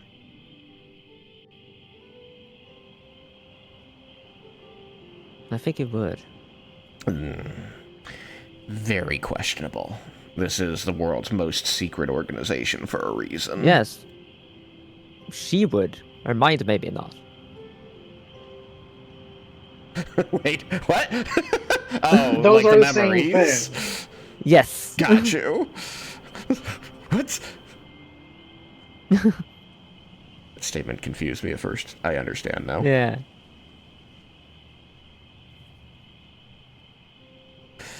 This is a delicate topic, apparently. An interesting one. This is clearly a point where these characters are in disagreement about what is right and acceptable, and that is fascinating. I just want to make sure that we keep that in character. That's all I want to say about that. Yes, good. We're all, good otherwise. all perfectly in character. Yeah. I don't mind as a player. I mean, I do by being put in a situation I couldn't really do anything kind of annoying, but just annoying at the most. Just putting it out there that we are all acting as our characters. Yeah. But reassuring. To be clear, chat. I wish you and them no harm. But the way they've gone about things is far from polite. Politeness was never a question. It's not what this is about. This is about safety. It is what things are about when you're coming begging for someone's help. If they thought they had other options, they'd take them. They want us because they think we are the best for the job. That comes with some trust. You're the only one that spoke up against it. The rest of this team seemed to be in agreement. At least no one spoke up. And technically she didn't speak up against it, that got rolled back. As the player's understanding was changed a bit. That's true. But you're speaking up now, so... I was never going to say anything, so signing the paper didn't change anything for me. But Desmond's not going to say anything. He loves his paperwork. The others, and me as well, at least in there, we were told, be on our best behavior. So I was very much trying to do. What did you just make my character say something? Only because I can't just put text out in there randomly. It's just whoever I highlighted last says it. It's just that Desmond doesn't count. He likes paperwork. If you ever want to use someone for text, feel free to use Dusk. Oh, that's a good one. By the way, you're not wrong. Desmond doesn't really count. And Volcom seems to be on good terms with her, something I was not aware of. Yeah, and that also why he's not going to have a thing. Spider, I don't know. He doesn't talk much. Reggie seemed a bit distracted by the fortune telling thing.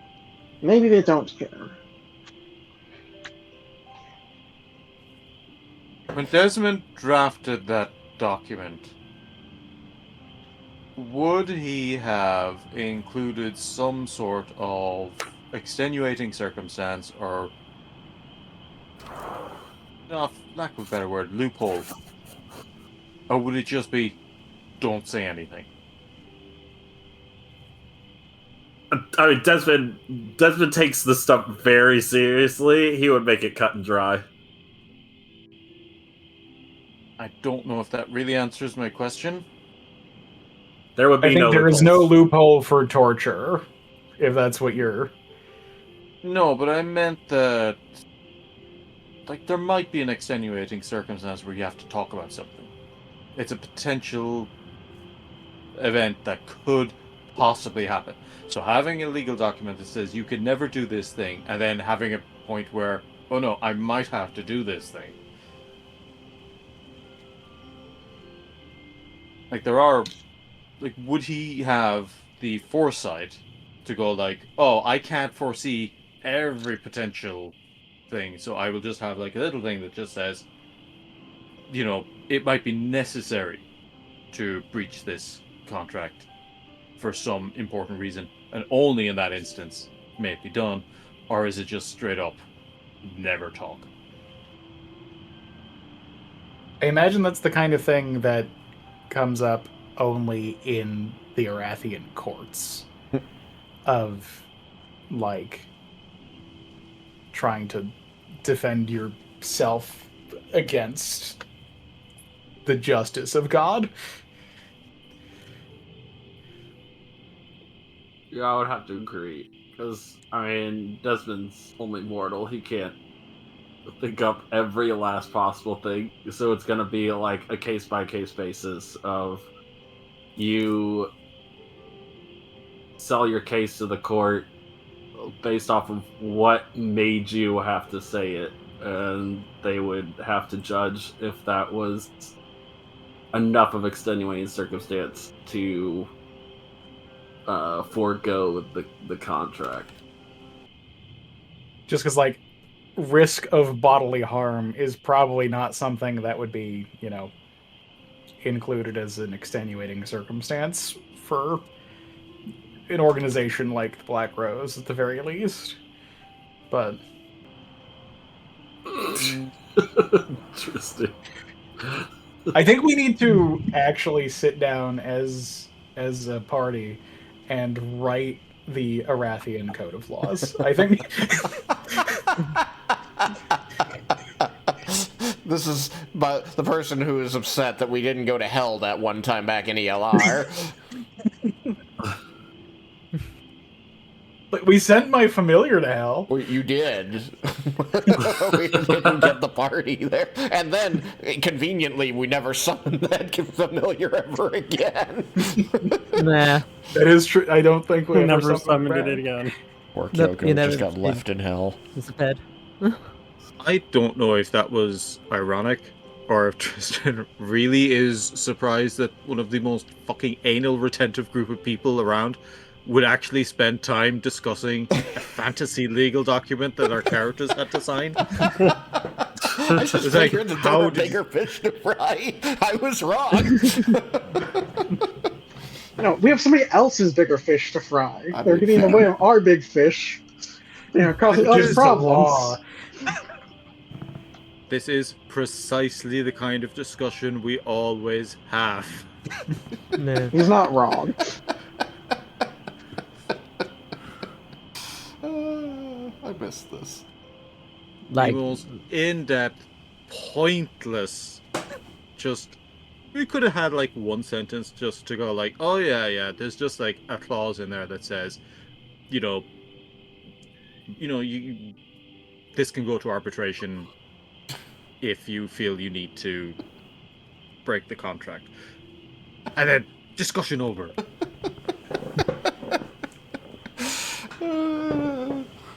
Yeah, it's not as simple as this. this is also a group that has once spent 3 sessions coming up with questions to ask gods. Oh, We were very particular about those. It's true. How many chances are you going to get to interrogate gods with your contact other plane spell without knowing who's going to answer? how long do we spend formulating questions in such a way that there can be no confusion about what the question actually means? We did work hard on that because Yes. we were told that the wording was important, so we Yeah. went really specific. Over and over and over.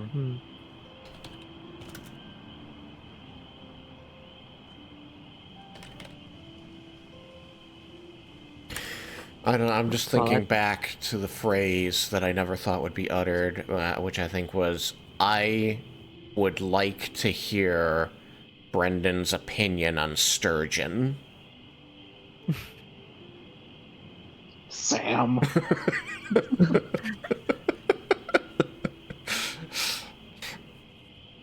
It wasn't about. It wasn't. It was because I remember the reason it came up was because I wanted to figure out a way to throw him under a bus.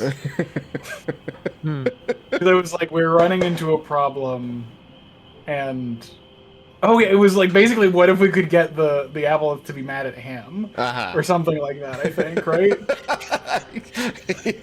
There was a point where you were trying to find some other target for the wrath of the Aboleth. Yeah, I just.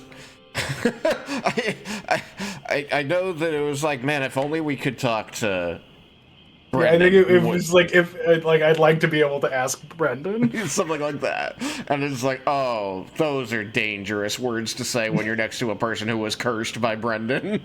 But this other quote came from deeper in that conversation once you started talking to Brendan and he went off on a fucking tangent about sturgeon. Yeah. Because he said, I would like to know Brendan's opinions on sturgeon. He seems to have strong opinions.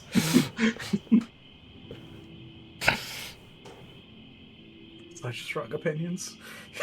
So, I mean, yes, this is the group of fucking random tangents in the middle of life or death situations. You can always take time for random tangents. Does it help at all if I simply put out there that I think the party, all members thereof, can piece together that if this was something that went to the top of the Black Rose and they felt it worthwhile to potentially expose themselves to the risk of giving you information that could harm them, that whoever is in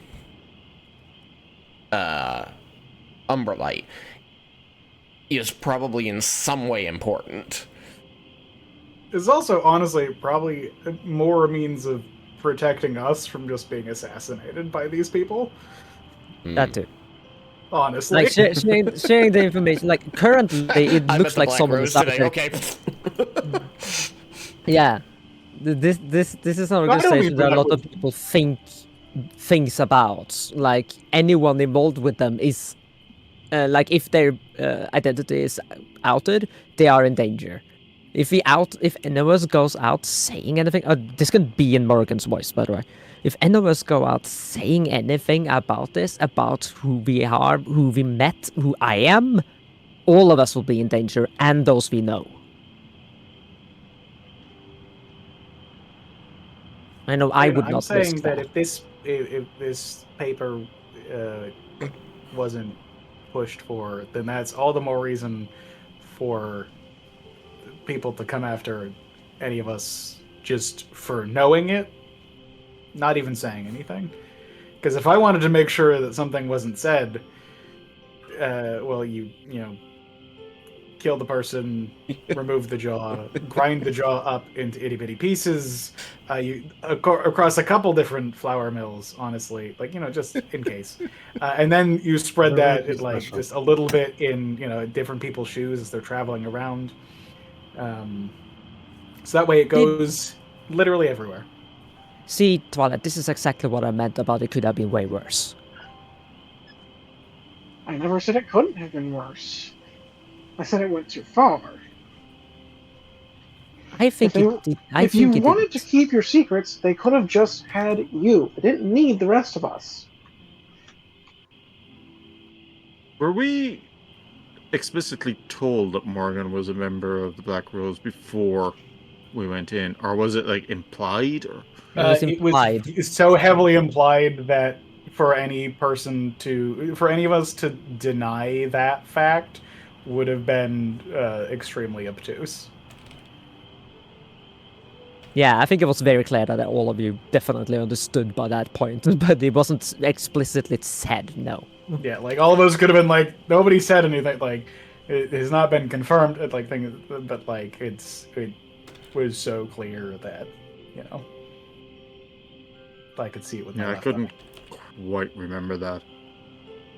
So it was just like the whole thing of like, oh yeah, by the way, Morgan's a member of this secret organization.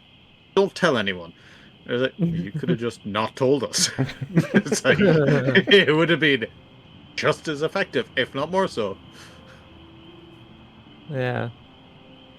We also just met, the leader of the organization, so not telling anyone who that is seems also very important. Yes, another very odd decision.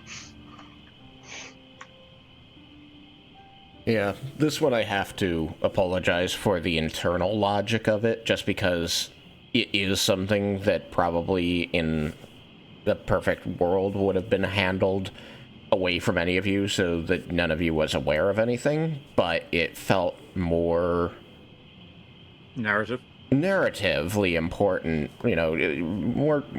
it just felt better to involve the players, to let you have that agency rather than orders coming from off screen and all these weird secrets it would have just been a discussion about secrecy,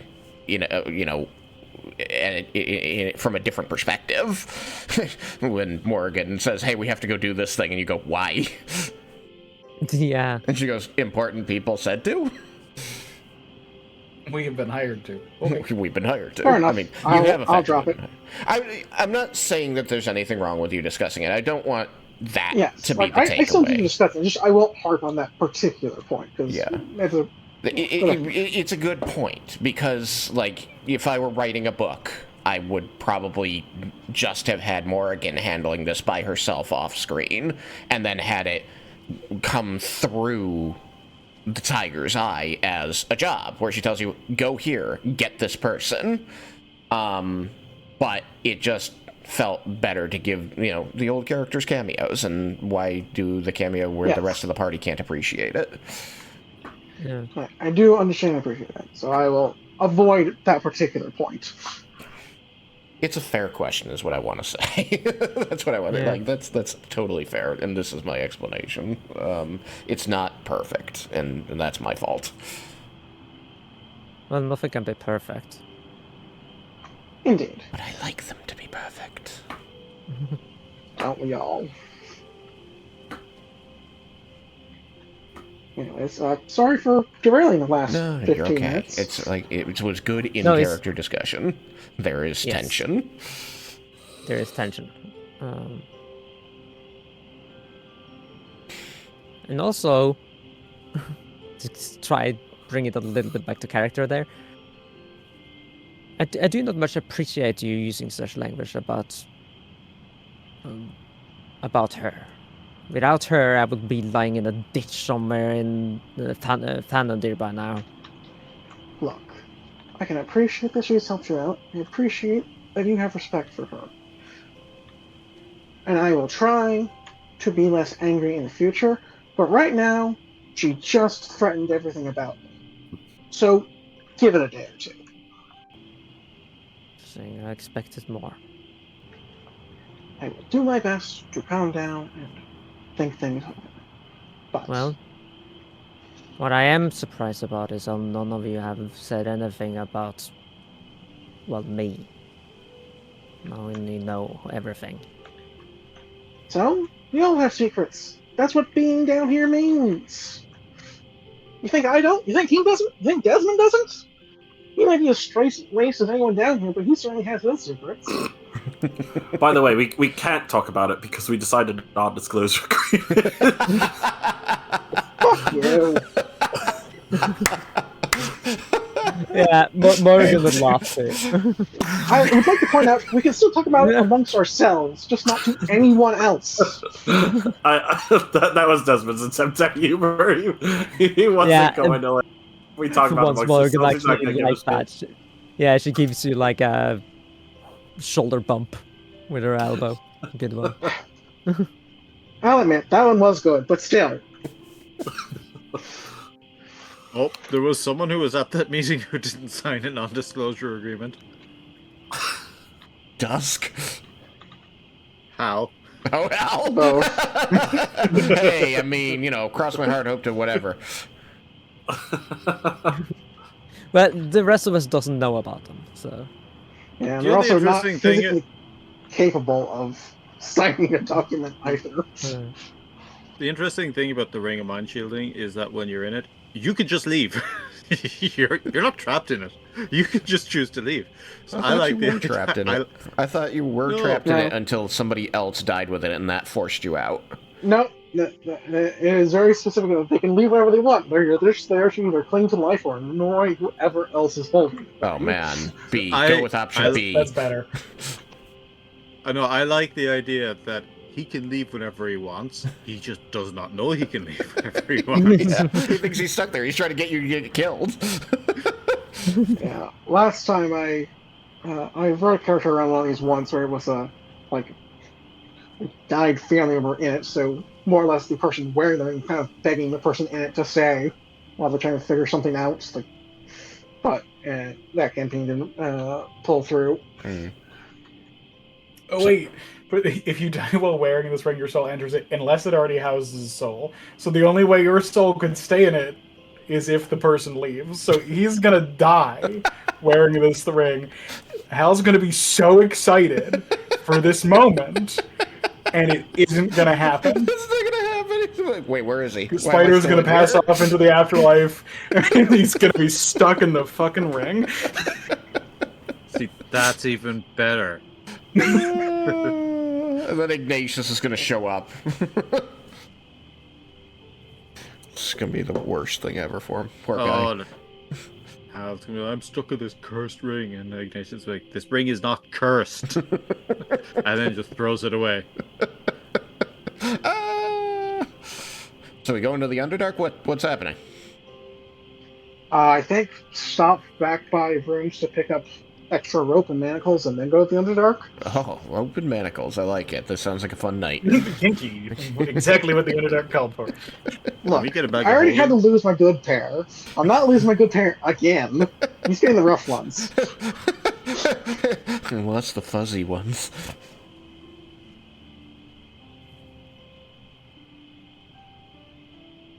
We're also going to want to figure out, the route that we need to take and get that all mapped out, figured out, and prep all the supplies and all that stuff. We're not going to be able to leave, immediately, but Obviously. Probably start next time with a little sending to our new friends, the priest and priestess of Illustray. Given that you have contacts there that could help you with that. That I am reminding you of because, you players know this. The characters know this, rather.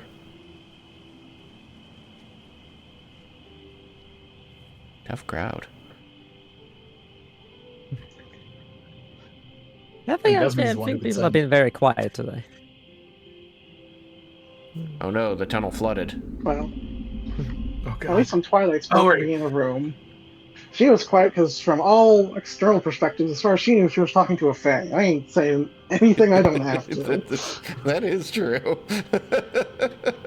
She's very fey. And Yeah. I also walked through a portal to another dimension. I might have been in the Feywild. I don't want to be there. Yeah, and that's another thing, Tristan. Mm. Would she be visibly more fey? She As has she's spent aged? 10 more years. Yeah, and she has spent like 10 more years under Sintarmo. I think that it's harder to tell that she's half elven, but I think that she'll always be.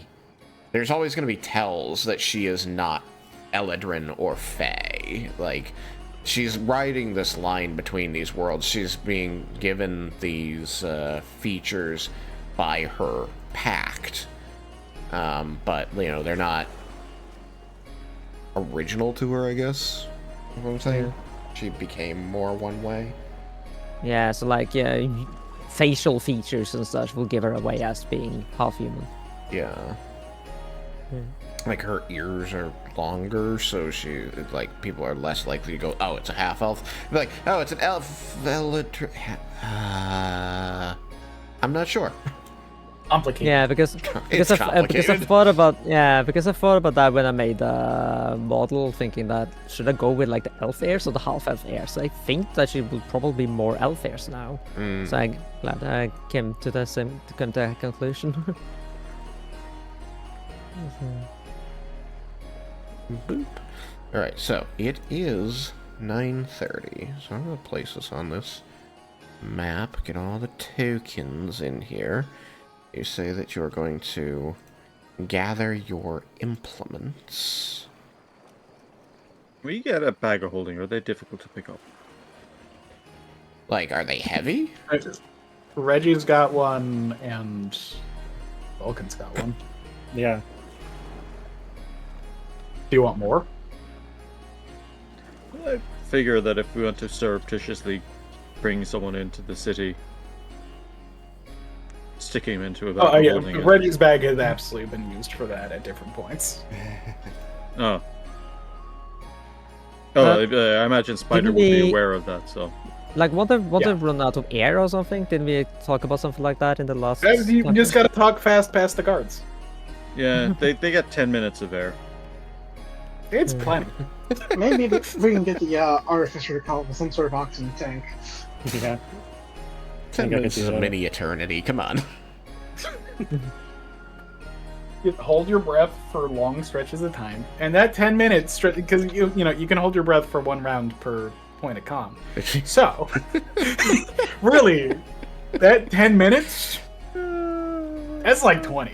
I got 10 con. I can do an extra minute of holding my breath right there.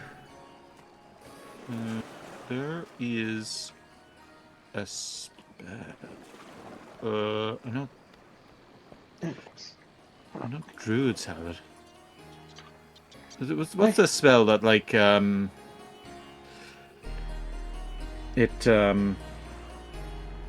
puts people? Is it just called stasis? And it puts them in stasis. I think so. I haven't used that spell. Sam no would be clue. more. Oh. Feign death? Like the spell. Is it Feign Death? I know that has a very similar effect at least.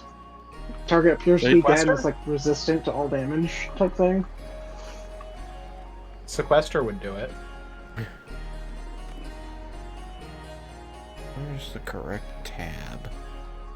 Yeah. Oh my god, it's so slow. Stop being slow. Regardless, I have multiple people requesting my attention, so I kind of need to go. Yes, it's fair. It's 9:30, so we'll call it here. Pick it up next time, with getting on this quest of figuring out what's going on in the Feywild. In the Feywild? No, the Underdark, the opposite of the Feywild. Start going down into the Underdark and just go through a portal into the Feywild. And be like, well, I don't know if we're in Umbralite. I don't think we're an Umbralite anymore, Toto. All right. So thank you all for being here. Thank you to the lovely audience, and I hope I will see you next time on Desmond's Creek. It's not next week. Stream. Next year on Desmond's Creek. Bye. Bye bye. Ice cream. Bye. Next week.